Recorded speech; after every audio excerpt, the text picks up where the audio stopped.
Linda, pourquoi tu ne deviens pas une vendeuse de piments comme moi? Regarde tes enfants, ils n'ont même pas de quoi manger. Inscris-toi sur Jeux de l'eau.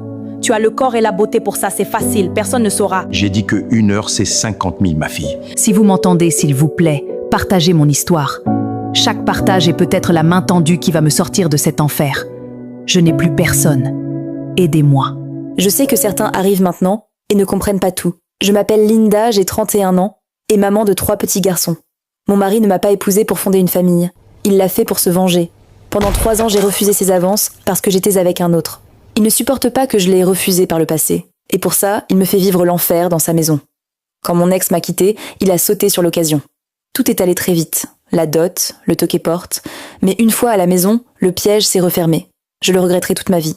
Chaque nuit, il rentre avec ses femmes au salon. Je dois courir m'enfermer dans la chambre avec mes fils pour qu'ils n'entendent pas les bruits de leurs ébats.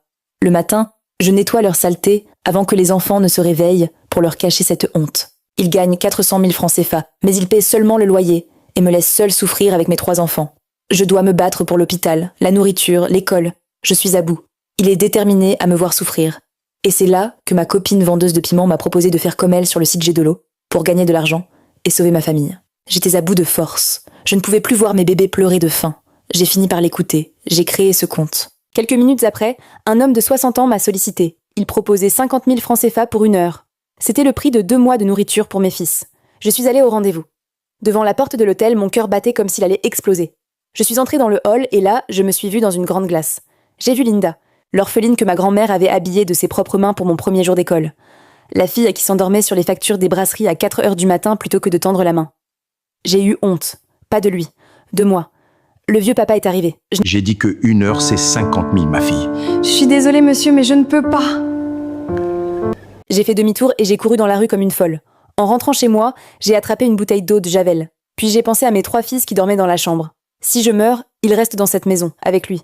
J'ai reposé la bouteille. Ce soir-là, j'ai compris une seule chose.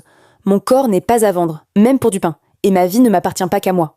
Malgré cet enfer, j'ai économisé pièce par pièce dans l'ombre. J'ai réussi à obtenir mon passeport. C'est ma seule richesse, mon seul espoir.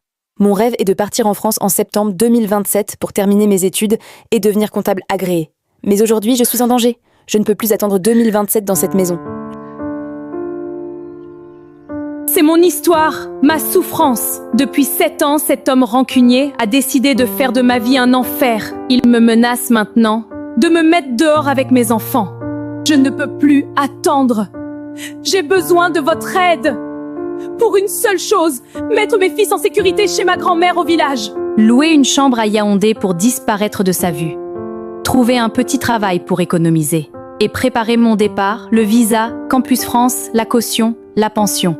Si vous pouvez aider financièrement, ou si vous connaissez un employeur à Yaoundé, aide comptable ou vendeuse, s'il vous plaît. Je suis tellement perdue. Viens, je suis là. Merci.